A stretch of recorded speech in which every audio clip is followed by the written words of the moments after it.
So today we're gonna read the William Hoy story, and it's written by Nancy Churnin, illustrated by Jess Tuya.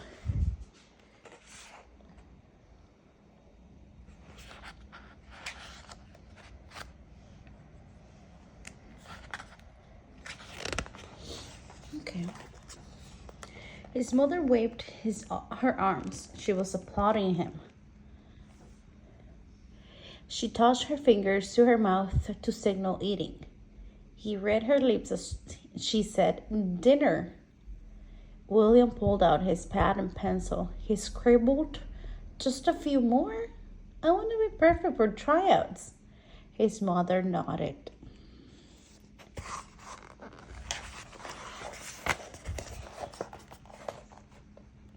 His family was passing the mashed potatoes around the table when William pushed open the door. He read his father's lips telling him to wash up for dinner. He also read what his father's lips mouthed to his mother. "Baseball?" his father said, shaking his head. "It will never last." Still, William couldn't wait to try out at his school, the Ohio State School for the Deaf. At tryouts, he threw the ball, he caught it, he baited, he waited.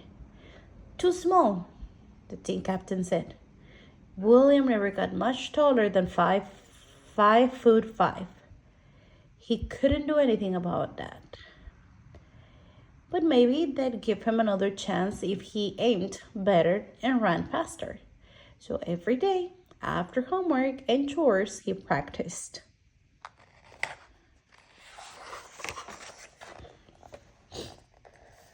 One day, William was standing outside the cobbler shop when he fixed shoes, wistfully watching men play basketball in far-off field. A foul ball crashed by his feet. With his strong, short arm, he threw the ball straight into the amazed player's waiting hand. "Hey, kid," the player called. "Wanna join us?" But William couldn't read the player's lips from where he was, so he turned back to work. The man ran to William and tapped his back to get his attention. William whirled around, and this time when the man repeated the question, he understood. He scrambled happily to the outfield. William threw the ball smack into the teammate's hands. When he was up at bat, he sent it soaring where no one could catch it.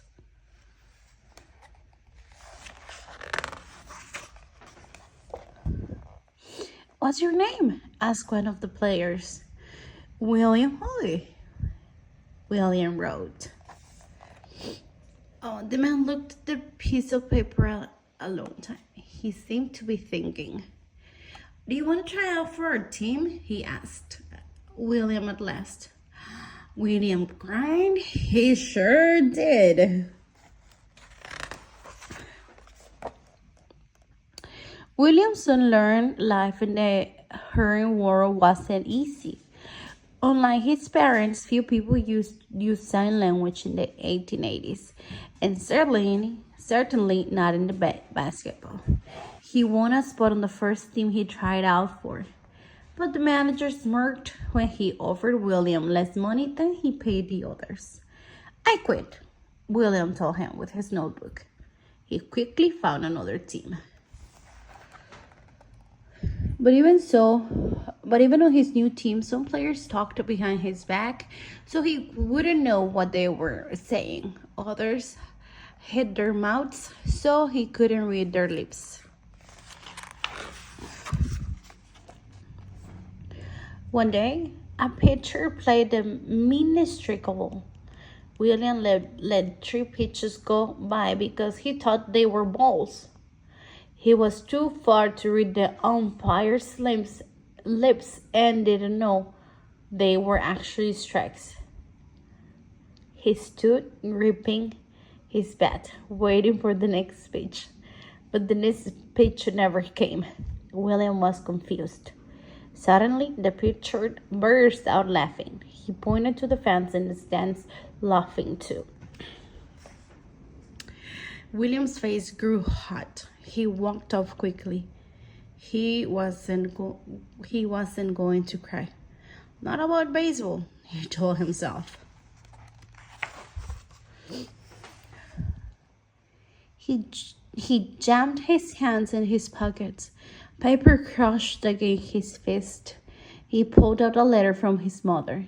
He read again how much she missed him. William missed his family too. He remembered how his mom would raise her arms to applaud him.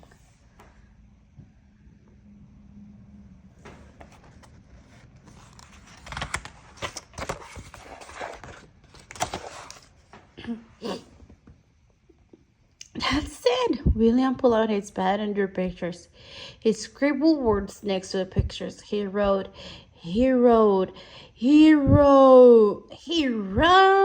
to find the umpire.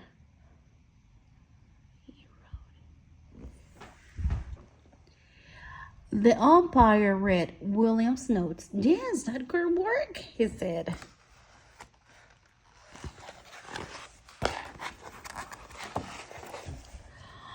The next time William was at the bar, the umpire raised his hands for a strike and he slapped for a ball.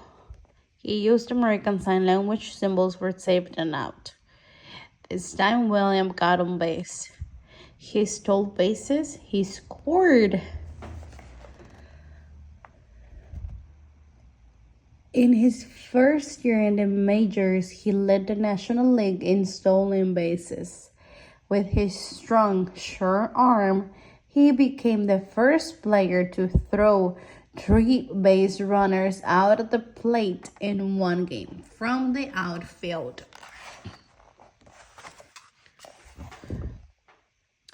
William taught his teammates signs so they could discuss plays without the other teams hearing. They loved it.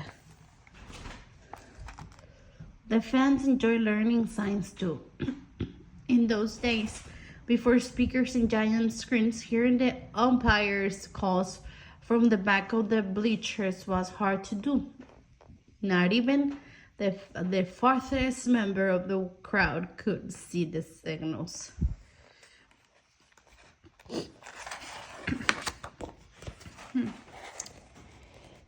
Teams begged for William. He played for several before signing with the Cincinnati Reds near his family's farm. William was proud to show his parents that the boy who didn't make the school team was one of the most popular players in baseball. When William stepped up to the plate, shaking his bat over his shoulder, fans knew he'd hit or walk his way to first, then swiftly steal his way around the bases. Carefully watching the signals, he led the American League in walks in 1901.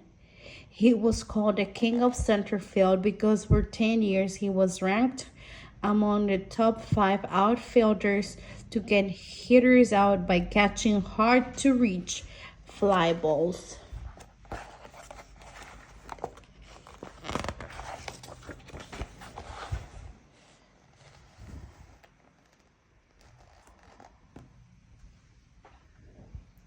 After William became a star, he thought nothing could surprise him.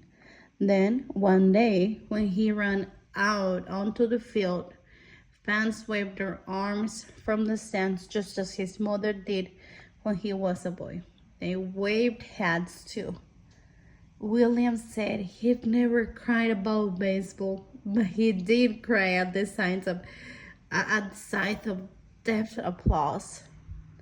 All he'd wanted to do since he was a boy was find a way to play his favorite game. He never dreamed he'd change how the game was played.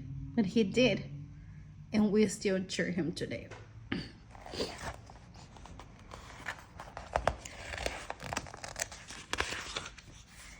The end. And you can see more about William Hoy.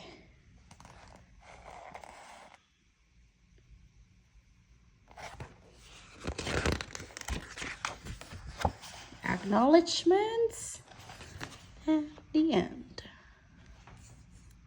Thank you for joining me.